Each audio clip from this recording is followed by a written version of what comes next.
Hello? Are you still getting this? So, this is the time. I have come to warn you. Shit is about to go down. If you are triggered by anything at all in the slightest, you might want to look after yourselves. Maybe even stop watching entirely. Be warned. Bye. I'll meet you back here in a little while. Hello again, everyone. Welcome back to Doki Doki Literature Club. It's already Sunday. We're gonna be baking with Natsuki. Sayori is avoiding us for some reason. I'm worried, but oh well. I've been getting increasingly anxious about Natsuki's upcoming visit. I keep telling myself there's no reason to be nervous, but it doesn't help much. I wonder if she'll act any different when it's just the two of us. Meanwhile, she's been texting me a lot. We sent each other one after another We sent each other one after exchanging numbers to double check, but it turned into a conversation. She's almost a different personality on the phone, using tons of emojis and cute language. She also really likes complaining about things, but I kinda saw that one coming. But putting Natsuki aside, I haven't heard a thing from Sayori since she left the club early the other day. It's not like we text each other all the time or anything, but I've been worried about her in the back of my mind. Right where my eyes are, in the back of my head. Between what Sayori said and what Monika said, is it really okay for me to put Sayori's feeling aside when she might need me? I decide to visit Sayori before Natsuki comes over. Rather than asking, I simply tell her, I'm coming over, much like we've done in the past. Once I reach Sayori's house, I knock on the door before entering it myself. Again, we used to play so often that we made it a habit of simply entering each other's houses like we were family. The house is quiet. Sayori isn't anywhere on the first floor, so I assume she's up in her room. It's already strange of her not to run down and greet me. I head up to her bedroom where I finally find her. Sayori? Okay. The sudden silence made me nervous. Hi, Cassandra! I sit down in her room. Sayori forces a smile, but it's easy to tell that she's different. There's a minute of silence between us. You haven't come over like this in a long time, have you? I guess you're right. It has been a long time. Not much has really changed, has it? Sayori's room is as messy as it's always been. I also recognize the same stuffed animals and wall decorations that she's had for years now. Huh. Cute cow. If you came over more often, it wouldn't be a mess. That's because I end up cleaning it for you. How come you suddenly wanted to come over today? Are you supposed to see Natsuki today? Yeah, but... Wait, how do you know about that? Sayori had already left by the time we decided at the last meeting. Monika told me. It's only natural for her to keep you informed about the festival preparations, right? That's true. But what about you? Aren't you going to be helping Monika today? Of course! But I'm just helping her online. We didn't plan to meet up or anything. So it's just me and Natsuki then. Yep. There's more silence between us. Sayori stares in a random direction. Pardon me. Everything about her behavior is really uncharacteristic. I finally get to the point. I just wanted to see how you're doing. After you left on Friday. When something's wrong, you can't hide it from me. I know you too well. So, Sayori smiles, shaking her head. That's no good, Cassandra. Huh? Why can't it just be like it's always been? This is all my fault. If I didn't get so weak and accidentally express my feelings, if I didn't make that stupid mistake, then you wouldn't have been worried about me at all. You wouldn't have come here. You wouldn't have even been thinking about me right now. This is just my punishment, isn't it? I'm getting punished for being so selfish. I think that's why the world decided to have you come over today. It just wants to torture me. You can't say that and then laugh about it, Sayori. I grab Sayori by the shoulders. What on earth are you saying? Are you listening to yourself right now? I know something happened to you. There's no other explanation for you being like this. So just tell me already. Until I know, I won't be able to stop thinking about it. Sayori gives me an empty smile. You really put me in a trap, Cassandra. But you're wrong. Nothing happened to me. I've always been like this. You're just seeing it for the first time. Seeing what? What are you talking about, Sayori? You're really just going to make me say it, aren't you, Cassandra? I guess I have no choice this time. The thing is, I've had really bad depression my whole life. Did you know that? Why do you think I'm late to school every day? Because most days, I can't even find a reason to get out of bed. What reason is there to do anything when I fully know how worthless I am? Why go to school? Why eat? Why make friends? Why make other people put their energy and caring to waste by having them spend it on me? That's what it feels like. And that's why I just want to make everyone happy, without anyone worrying about me. I am in shock. I can't even figure out how to respond. How is it possible that Sayori kept this from me the entire time that I've known her? Did she really want so badly for me to just not think about her? Why, Sayori? Huh? Why is it that you've never told me about this? It almost feels like I've been betrayed as your close friend. Because if I knew, I would have done everything I could to support you. Even if there's only so much that I could do. I would have tried a little bit harder to make every day a little better for you. That's why I'm your friend.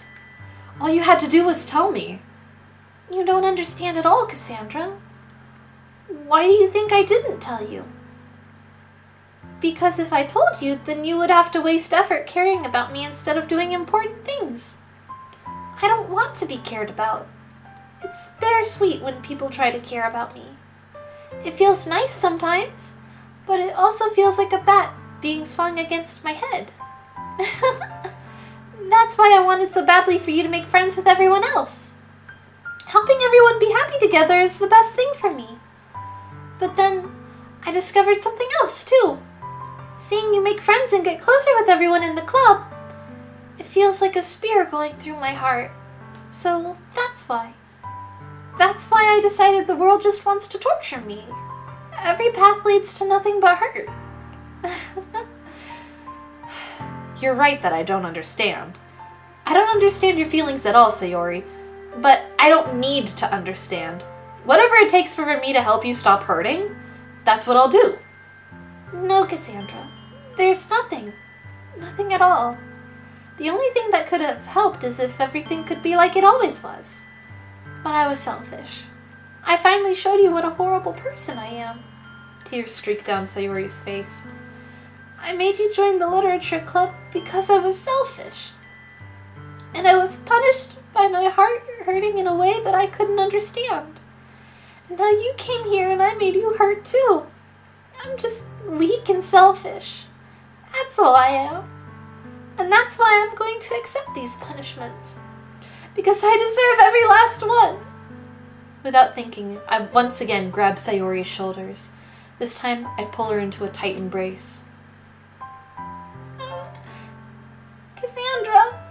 Sayori, I don't care if you feel selfish. I'm really happy that you convinced me to join the club. Seeing you every day makes it worthwhile enough.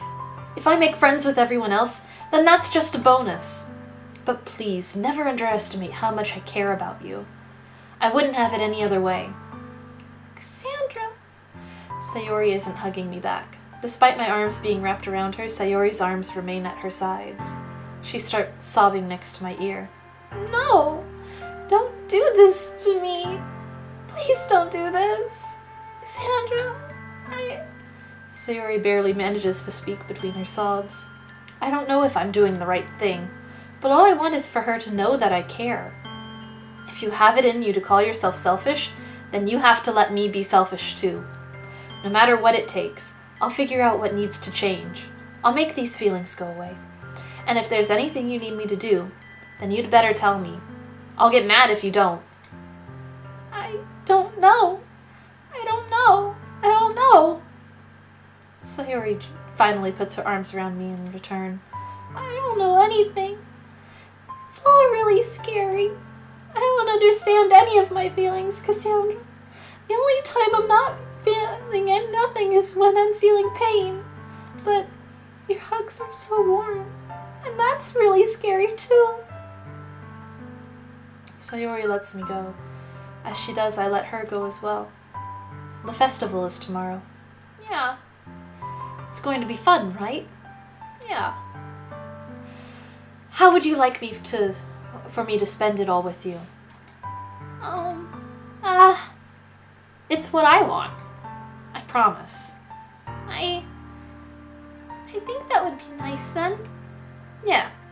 Sayori wipes her eyes. If I could spend the whole day here, I would. Of all days, this has to be the one where I have other plans. Maybe I should cancel. No, don't! Please don't.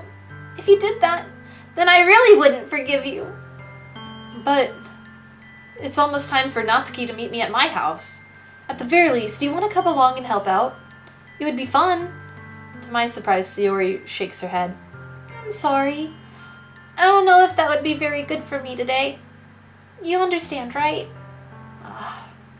It's kind of hard for me to fully understand, but I'm trying my hardest. It's okay. Don't worry too much about it. I'll see you tomorrow, okay? All right. I look forward to it. I say goodbye to Sayori and exit her house. On the way home, I find myself still feeling uneasy. But it's hard for me to keep thinking about it when Natsuki is about to come over, too. I think Sayori is right. I shouldn't be worrying too much, and we're definitely going to have a great time tomorrow. I should just focus on what's ahead of me.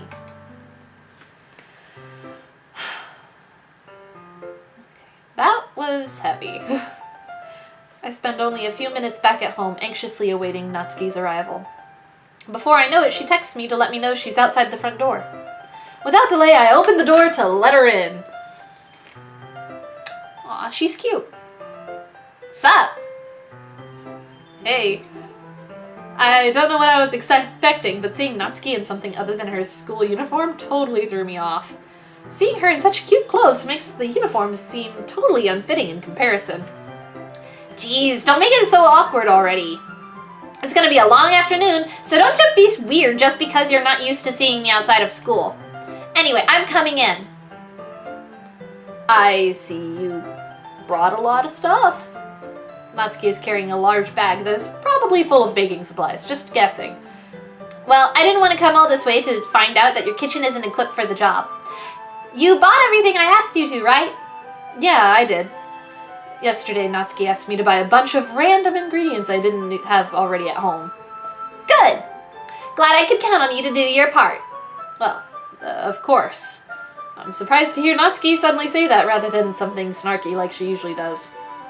Could it be that she's a little bit different outside of school after all? Anyway, let's go to the kitchen.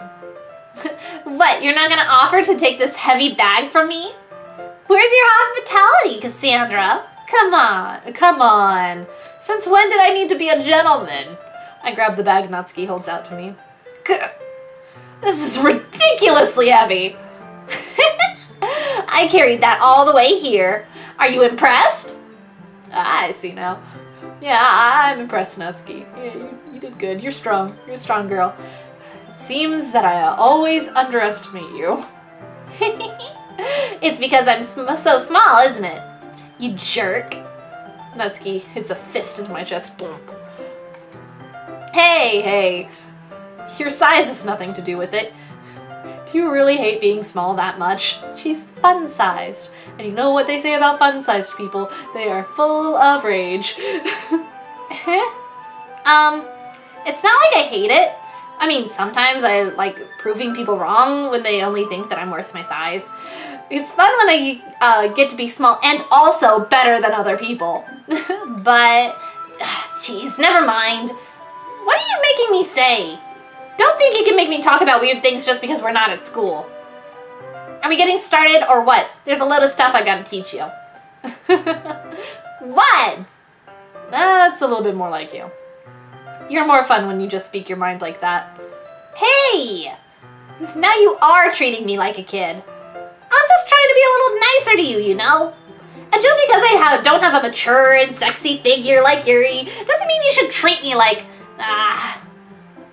Yuri catches her words and her face turns red. Natsuki? Forget it! I didn't say anything! I should apologize. Eh? I appreciate that you were trying to be nicer. I should have been a little more considerate too.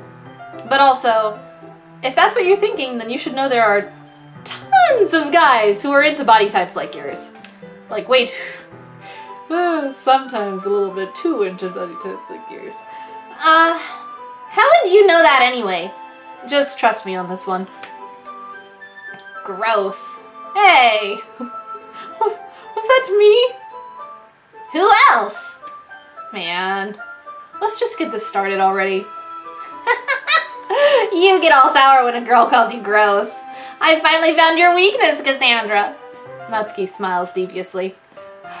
Please spare me. Well, if Natsuki decides to dish out more insults like that, there's no way I'm not fighting back.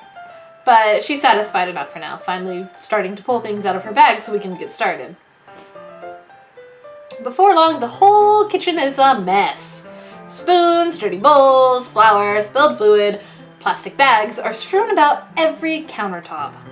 The mixer isn't big enough to make all the batter at once, so we've had to do it several times.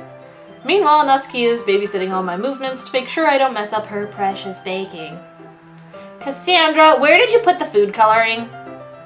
The batter's going in the oven soon, so I need to fill the trays. I think it's still in the bag next to the table. What are you using it for? To color the batter, of course. I'm making each tray a different color. That way, even if the flavors aren't different, everyone can still pick their favorite. Oh, that's a cute idea. Are we doing anything like that with the icing? Do you want to? You're asking me? I don't really have a preference, so, Come on! You're not putting any heart into this at all. Can you at least try to have fun? I'm having fun. I'm not really sure what Natsuki is trying to get out of me. Meanwhile, I see her separate the batter into smaller bowls and put a few drops of food coloring into each.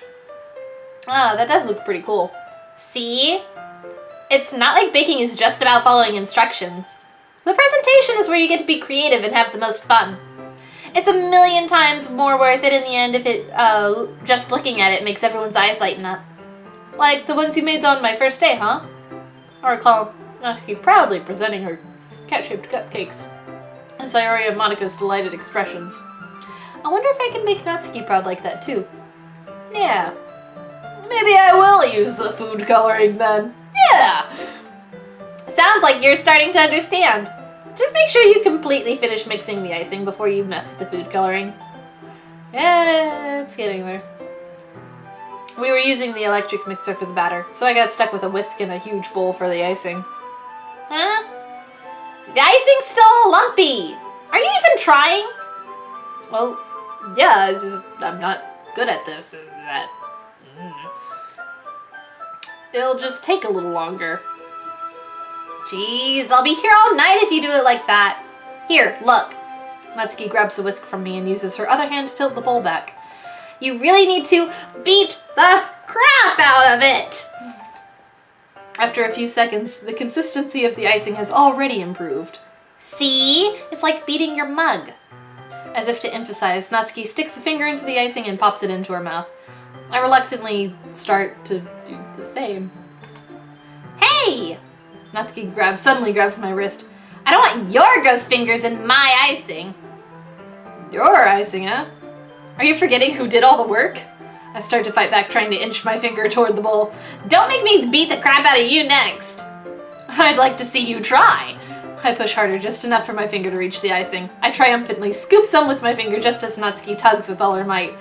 Ah! The force of Natsuki pulling me causes me to stumble, making her stumble in turn. Gross! You got it in my face! Whose fault is that? There's a big glob of icing on Natsuki's cheek. She tries to reach it with her tongue, but it's too far away. Oh dear. Jeez. You know what? Take this! Natsuki instead wipes it off with her finger before shoving her finger towards my own face. Ah! You wish. I'm faster. I grab her wrist with my hand before it reaches my face. Natsuki tries to use her other hand to fight back, but I grab that one as well. Stop! Not until you apologize for calling me gross. Fine, fine. I'm sorry for calling you gross. You know I didn't mean it. It's just fun seeing you react to it. You do that? You do that to me all the time, you know. Saying dumb things just to get a reaction out of me. You really shouldn't tease girls like that. Is that so? In that case, I should probably shouldn't do this either. I take Natsuki's finger and put it in my mouth, licking off the icing. What? Did you seriously just... Natsuki is so surprised that she can't even figure out how to get mad at me. Her face is entirely red. Cassandra, you really shouldn't do that kind of thing to girls unless you really like them. You know that, right? I'm a little worried about you. What kind of question is she asking me just like that? How did the mood turn to this so quickly? I don't know, Cassandra. Maybe it's because you put her finger in your mouth. Seriously, the protag is clueless. Natsuki gazes at me in silence. I notice her shallow breaths. Why am I starting to feel dizzy? Hormones! And with that, I'm gonna leave this episode. Gotta leave you guys on a cliffhanger sometimes, you know? So, I'll see you in the next one. Bye-bye!